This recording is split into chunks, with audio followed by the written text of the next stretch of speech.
Ora, muito boa tarde a todos. Muito obrigado por terem vindo. Começo por pedir desculpas pelo meu atraso, mas estamos agora em condições de dar início a este nosso colóquio. São todos muito bem-vindos aqui à Fundação Res Pública. Isso permite a muitos dos presentes ficar a saber, primeiro, que a Fundação Res Pública existe, segundo, que tem aqui a sua sede. São já duas informações importantes. Parecendo que não, a Fundação Res Pública faz no dia 2 de julho, portanto daqui a dias, 10 anos de vida, porque ela foi constituída já em 2008 por fusão de duas antigas fundações, a Fundação José Fontana e a Fundação Antero Quental, que deram origem à Fundação Res Pública. A Fundação foi presidida pelo Dr. António Vitorino nos seus primeiros anos de vida, entre 2008 e 2016, e tem uma nova administração desde 2016, de que eu sou o presidente e que integra atualmente o Dr. Pedro Bassal Vasconcelos, a Dra. Gabriela Canavilhas e a Dra. Cristina Bento. A Fundação dedica-se essencialmente ao debate das ideias políticas, e é também isso que discutiremos neste fim de tarde. Dedica-se ainda à formação. Temos, aliás, um curso de formação previsto para se iniciar em outubro e tem a indicação disso nas pastas que vos foram entregues.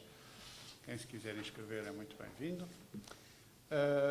Dedica-se ainda às edições, às publicações. A publicação mais conhecida da Fundação é certamente a revista Finisterra, que é dirigida pelo professor Eduardo Lourenço, ainda no ativo, e que, enfim, também há aí números disponíveis e que podem tomar contacto com essa revista, que tem já uma história de publicações em Portugal bastante antiga. Portanto, debate de ideias, formação, publicações, estudos. A Fundação também promove a realização de estudos sobre determinados temas, ajudando ou contribuindo para a qualificação da democracia e também para a reflexão na área do socialismo democrático e da social-democracia, que corresponde à vocação da Fundação desde o seu início. Bom, nós hoje estamos aqui para um colóquio sobre a reforma do euro. Temos connosco três convidados, a quem quero agradecer muito vivamente a sua presença. A deputada Margarida Marques, o secretário de Estado Ricardo Marinho Félix e o professor António Goxa Soares. Convidados suficientemente aliciantes para que eu me poupe muitas considerações iniciais e apenas em jeito de introdução chamar a atenção para o seguinte. Depois da crise financeira, da crise económica, da grande recessão, assim lhe chamam os economistas, depois da crise das dívidas soberanas, ficou exposta à evidência, se não estava antes, a circunstância de o projeto do euro ser um projeto inacabado. Os Estados constataram as consequências de estarem limitados na sua capacidade de resposta à crise e, por outro lado, o euro, a arquitetura institucional do euro, não assegurava condições de resposta. E isso teve consequências várias que são conhecidas e que trouxeram o projeto do euro até à beira do precipício. Por várias vezes ao longo destes anos nos interrogamos, primeiro, se o euro tinha futuro e depois, e em certa medida também por consequência, se o projeto europeu ele próprio tinha futuro. Foi suficientemente dramático para que estas questões tenham colocado exatamente assim, não apenas por estas circunstâncias, outras que contribuíram ao longo dos últimos anos, para que por várias vezes este sobressalto se gerar com suficiente razão de ser para nos interpelar. No entanto, estamos hoje em plena cimeira do euro, está a decorrer em Bruxelas um Conselho Europeu, não precisaria dizer mais para justificar a oportunidade deste nosso debate aqui esta tarde. E, no entanto, a primeira constatação que podemos fazer é que, apesar do projeto do euro ser manifestamente um projeto inacabado, e que essa circunstância tem consequências gravíssimas, não parece evidente que haja muitos à volta da mesa que o queiram verdadeiramente acabar. Isto é, fazer aquilo que, de acordo com os muitos contributos académicos e políticos nos últimos anos, constitui a agenda mínima, a agenda óbvia de uma União Económica e Monetária em condições de funcionamento. Nós tivemos, a dado passo do processo preparatório desta cimeira, a certa altura até a convicção de que a agenda seria resumida a uma pequena parte do necessário para completar a União Bancária, e, portanto, nem mesmo o projeto da União Bancária seria abordado em todas as dimensões, nos seus tradicionais 3 pilares, e que parecem essenciais. E depois, outros aspectos essenciais da União Económica e Monetária, que vão da ideia de um Fundo Monetário Europeu, ou pelo menos de uma integração no sistema comunitário, do mecanismo de estabilidade, até uma capacidade orçamental. Tudo isso parece em dificuldades, para dizer o mínimo, a propósito da dificuldade de consenso. E é esta primeira perplexidade que queria colocar aos nossos convidados. Porque é que, sendo tão evidente que o projeto do euro é um projeto inacabado, parece haver tão pouca vontade política de o acabar? O que é que verdadeiramente está na raiz dessa dificuldade? É claro que, tendo connosco o Sr. Secretário de Estado, Ricardo Mourinho Félix, não podíamos deixar de lhe perguntar também o que é que nos pode dizer sobre o que, pelo menos, o Governo português espera deste Conselho Europeu. Os portugueses costumam dizer se nos pode transmitir as últimas notícias, quentes e boas. Boas não sei se serão, mas talvez, pelo menos com a sua informação, elas possam ser quentes, porque muito próximas da realidade. Apesar de tudo, eu vou dar de imediato a palavra aos nossos convidados e vou fazê-lo começando pelo Sr. Secretário de Estado, depois a deputada Margarida Marques e, finalmente, o professor António Gosta Soares. E depois, espero, teremos ainda tempo para conversar. Sr. Secretário, tem a palavra. Muito obrigado. Agradeço, obviamente, o convite que me foi dirigido para estar nesta sessão, para discutir um tema sobre o qual temos trabalhado todos na Europa ao longo dos últimos 2 anos, pelo menos, de uma forma muito afincada. Como o Pedro disse na introdução, a crise financeira veio demonstrar, de facto, que o projeto da União Económica e Monetária é um projeto incompleto, é um projeto inacabado, e como projeto inacabado que é, mediante uma crise financeira e económica muito significativa, as fragilidades desse projeto vieram ao de cima.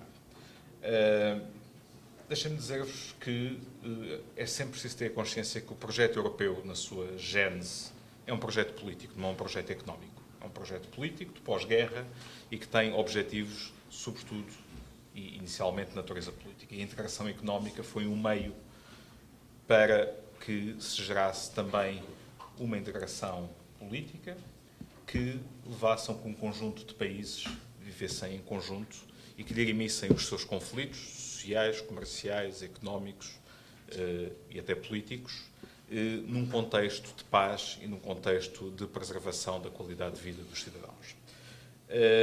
E sendo um projeto político, não é estranho que a União Económica e Monetária não seja aquilo que os economistas tipicamente chamam uma zona monetária ótima, ou seja, uma zona monetária em que a política monetária é suficiente para fazer a estabilização económica. E o que esta crise veio pôr a nu foi precisamente isso, foi que os orçamentos nacionais e a política monetária não eram suficientes para fazer a estabilização económica e, portanto, gerou-se uma crise de dimensões muito significativas, com distribuição de emprego, distribuição de riqueza, distribuição de valor e com aumento das desigualdades e com questões sociais muito agudas, que vieram a ser agravadas por um conjunto de outros fenómenos, dos quais a imigração é um fenómeno que não pode ser visto desligado daquilo que é o projeto europeu.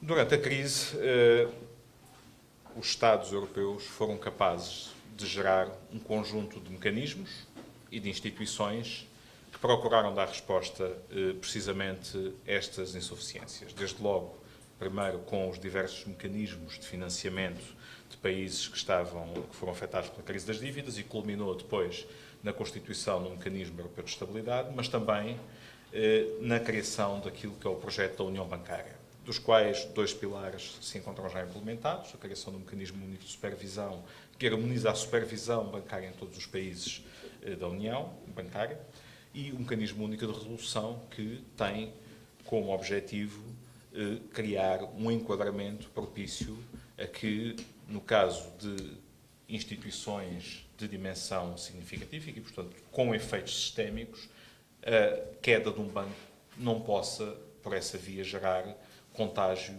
e gerar o pânico e uma crise financeira em bancos que estavam saudáveis, mas que no cenário de crise financeira podem ter problemas e podem, inclusivamente, entrar numa situação de falta de liquidez e, posteriormente, até de insolvência. E, portanto, esta foi a arquitetura. O terceiro pilar da União Bancária é o Mecanismo Europeu de Garantia de Depósitos.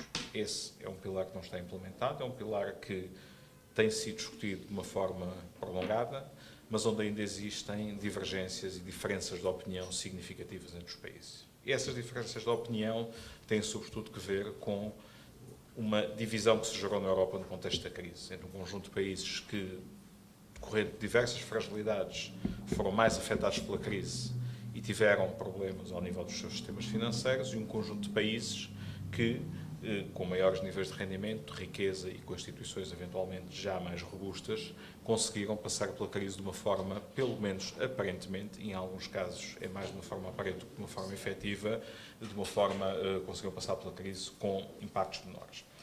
Em 2016, acordou-se num roteiro para completar a União Bancária. Esse roteiro inclui 2 tipos de medidas: as medidas de redução de risco, que pretendem que o risco seja menor e, portanto, que os bancos estejam mais preparados para uma próxima crise, e medidas de partilha de risco, uma rede de segurança e de seguro que leva a que, quando uma parte da União seja afetada, esse impacto possa ser distribuído por toda a área, minimizando os impactos nessa zona e minimizando também os efeitos de contágio. E, portanto, toda a discussão sobre o antagonismo entre partilha de risco e de redução de risco é, em certa medida, um antagonismo falso, porque a própria partilha de risco é, em si mesmo, também um mecanismo de redução de risco.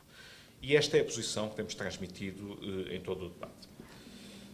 Em relação ao aprofundamento da UEM, e começando então pela questão da União Bancária, o entendimento que existe, em particular da parte do governo português, mas diria partilhado por muitos governos, é que estamos numa fase fundamental para dar passos decisivos. Há um mês foi aprovado a posição geral no Conselho sobre o pacote de redução de risco. Esse pacote de redução de risco o que faz é impor e exigir aos bancos que constituam almofadas para que, em caso de crise, essas almofadas possam absorver os primeiros impactos, sem que esses impactos se transmitam por um lado, de forma direta aos Estados, na necessidade que possam ter de intervir e de injetar fundos no sistema bancário, mas também que não afetem os depositantes e, portanto, que não haja perda de depósitos na medida em que existam essas almofadas, esses instrumentos de dívida que possam ser, de alguma forma, utilizados para recapitalização interna. Obviamente que se é uma medida de redução de risco, este pacote também vem pôr exigências aos bancos. E, obviamente, que essas exigências são tão mais exigentes, passa a expressão, quanto mais frágeis estejam os sistemas financeiros. E, portanto, a necessidade que têm hoje os bancos na Europa inteira para cumprir esses requisitos de emitir instrumentos ditos de dívida subordinada implica custos para os bancos portugueses, para os bancos espanhóis, para os bancos italianos, maiores do que implica para bancos de outros países que têm sistemas financeiros que não foram tão fustigados ou que tenham conseguido lidar de uma forma mais efetiva com aquilo que foi a crise e o impacto do crédito mal parado. Nas discussões que temos tido, o entendimento é que esta oportunidade não pode ser desaproveitada, mas tem que haver uma reflexão sobre a partilha de risco, sobre a redução de risco que já existiu.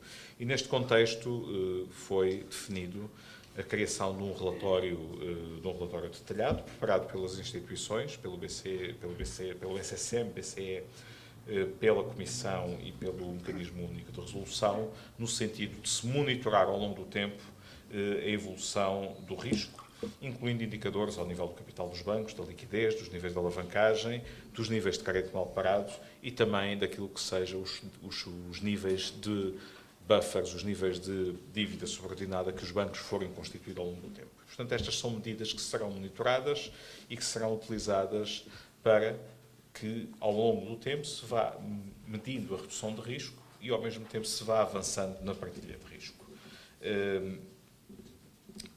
Houve outros indicadores que foram propostos. Desses indicadores que foram propostos, Portugal transmitiu uma posição de grande ceticismo sobre a integração desses indicadores, nomeadamente ao nível daquilo que são as medidas e os mecanismos de insolvência em cada um dos países, mas também daquilo que é a exposição dos bancos de cada país à dívida soberana desse país.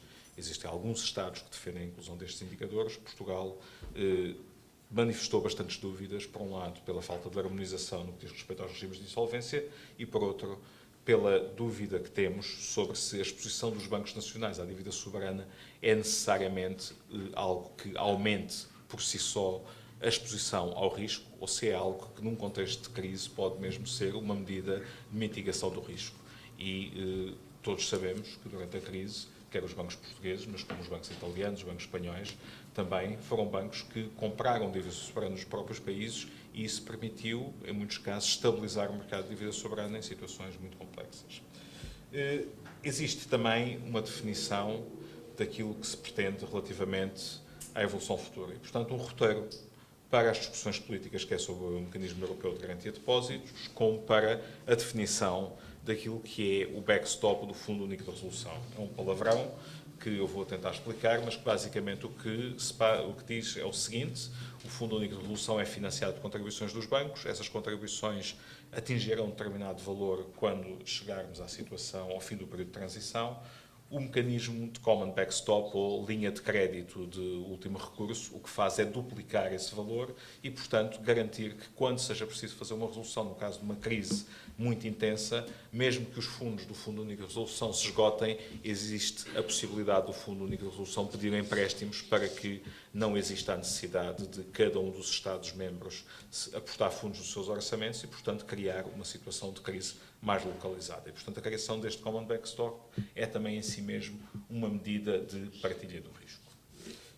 Em relação à questão da União Bancária e do Mecanismo Europeu de Garantia de Depósitos, as discussões ao nível do Eurogrupo foram, essas sim, bastante acaloradas, bastante intensas, e não existe neste momento ainda uma visão comum sobre como se deve avançar no que diz respeito a este pilar. Embora, penso eu, que nenhum país diz neste momento que esse pilar não é necessário, porque existe a consciência de que ele é necessário. A questão é quando é que podemos ter esse pilar e se o devemos ter desde já ou se devemos ter quando houver uma redução de risco nos bancos mais significativa. E, portanto, há aqui duas posições. Portugal o que defende é que devemos avançar. devemos ter como objetivo final uma situação em que o mecanismo de garantia de depósitos seja um mecanismo completamente mutualizado, o que quer dizer que quando existe um problema no banco, seja em Portugal, seja em qualquer outra parte da Europa, o mecanismo europeu de garantia de depósitos responde perante esse banco com as contribuições de todos os bancos de todos os países. Esta posição é uma posição que não é neste momento consensual e, portanto, existe a ideia e existe a proposta de se avançar de uma forma mais moderada, começando por um mecanismo de empréstimos e de liquidez, e em que não há mutualização, portanto, em que caso exista algum evento, é utilizado o mecanismo de garantia de depósitos, mas depois é necessário devolver ao mecanismo de garantia de depósitos esses fundos, passando a uma segunda fase em que a mutualização possa ser parcial e limitada, até que se chegue à última fase. E, portanto, esta é a proposta que neste momento está em discussão. Portugal defende que se deve avançar mais rapidamente, defende que se deve avançar no sentido de ter quanto antes mutualização, mas essa é uma posição que não é ainda partilhada. Outra questão que parece fundamental no que diz respeito ao mecanismo europeu de garantia de depósitos é que se discuta também a possibilidade de ter precisamente uma linha de crédito de último recurso, porque como qualquer mecanismo de garantia de depósitos, e o Fundo de Garantia de Depósitos português é um mecanismo de garantia de depósitos, os fundos que existem permitem cobrir uma parte limitada dos depósitos protegidos e, portanto, quando exista um evento de insolvência de uma instituição maior, esses fundos não serão suficientes. E, portanto, aí tem que haver sempre alguém que diga que, mesmo que esses fundos se esgotem, é possível cobrir todos os depósitos, sob pena do próprio seguro não ser credível.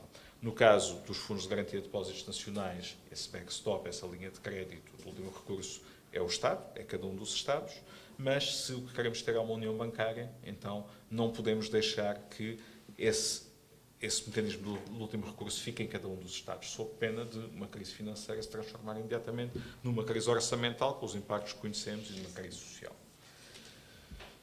A discussão sobre a evolução nos diferentes estádios do backstop é uma discussão que depende da redução de risco. Portugal defende que não devem existir objetivos quantitativos, sob pena desses objetivos quantitativos gerarem o próprio risco que pretendem reduzir.